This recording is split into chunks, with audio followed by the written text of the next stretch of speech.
আজকের দিনটা ছিল 11ই ফেব্রুয়ারি। আজকে মঙ্গলবার। এখন সকাল প্রায় ওই 9:30 মতন বাজছে। তোজোকে স্কুলে পৌঁছে দিয়ে আমি এখন যাচ্ছিলাম জিম।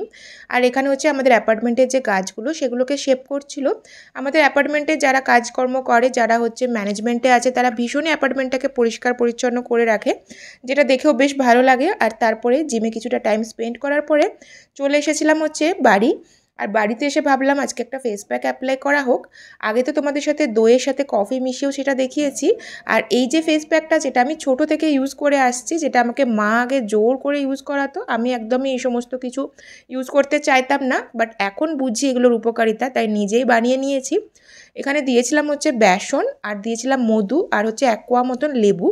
এটা মুখে লাগিয়ে নিয়ে কিছুক্ষণ রাখলেই স্কিনটা এত ভালো টান ধরে, আর ফেস ওয়াশ করে নেওয়ার পরে একটা সুন্দর গ্লো আসে, কারণ যেহেতু মধুটা ইউজ করা হয়।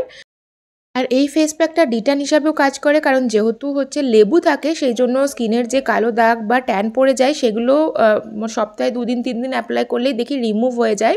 আগে তো কোনো রকম কেমিক্যালস কিছু ফেসে ইউজ করতাম না, বিয়ের আগে আর কি, স্কুল বেলায় বা কলেজ বেলায়। আর সে সময় ভীষণই ট্যান পড়তো, যেহেতু প্রায় বাইরে যেতাম। তো মা আমাকে এটা বানিয়ে জোর করে এটা হচ্ছে অ্যাপ্লাই করাতো। তো এখন আমি নিজে নিজে এটা অ্যাপ্লাই করেছিলাম, তারপরে ফেস ওয়াশ করে নিয়েছি। স্নান করার পরে যেন প্রচুর রিল্যাক্স লাগছিল। সকাল থেকে দৌড়াদৌড়ি, জিমে যাওয়া, এই সমস্ত কিছু করা হচ্ছে। আর যেহেতু বেশ ভালোই গরম পড়ে গেছে, এই জন্য স্নানটা করে স্কিন কেয়ার করার পরে বেশ রিল্যাক্স ফিল হয়। আর স্কিন কেয়ার না করে স্নানের পর থাকাই যাচ্ছে না, এত ড্রাই ওয়েদার।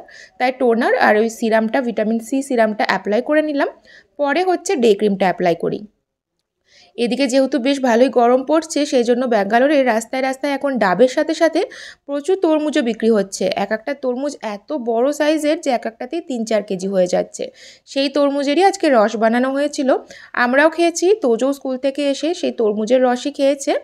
তবে ওই কাটা তরমুজটা ফ্রিজে রেখে দেওয়ার পরে সেটা আর তোজোকে দিই না, কারণ ডক্টর বলেন যে কাটা ফল বা একদমই খাওয়া উচিত নয়, সেই জন্য। আর এদিকে তোজোর সমস্ত রান্নাবান্না তো হয়েই আছে, আমরা যা খাই সেটাই। তবে তোজোর জন্য ভাবলাম ব্রোকলি এনেছি আর কি। তো তোজোকে প্রত্যেক দিনই ব্রোকলিটা সেদ্ধ করে একটুখানি বাটার আর নুন দিয়ে দিই।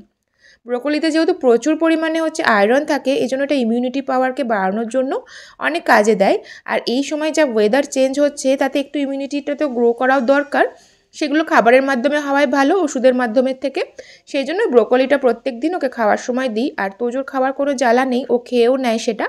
তোজো স্নান টান করে দিকে খাওয়া দাওয়া কমপ্লিট। আজকে আমাদের খাবারের মেনুতে হয়েছিল আলু ঢ্যাঁড়স দিয়ে একটা শুকনো তরকারি মতন, সাথে ডাল তো ছিলই। আর রাত্রেবেলার জন্য আলু দিয়ে ডিম দিয়ে একদম পাতলা ঝোল বানিয়ে রাখা হয়েছে। আর এই যে ডাল এমনি বানানো হয়েছে, তাছাড়া কলাইয়ের ডালও ছিল। আর তার সাথে বানানো হয়েছে মাছের একটা প্রিপারেশন, আর পাবদা মাছের ঝালটাও ছিল। এই দিয়ে আমাদের আজকে লাঞ্চ সারলাম। এরকমভাবেই সকাল থেকে দুপুরটা কাটলো। একটা মিনি ব্লগ তোমাদের সাথে শেয়ার করলাম। কেমন লাগলো অবশ্যই জানিও। ভালো লাগলে লাইক কমেন্ট শেয়ার করে দিয়ে পেজটা অবশ্যই ফলো করে দিও। পরের ব্লগে আবার দেখা হবে। সবাই ভালো থেকো, সুস্থ থেকো। টাটা।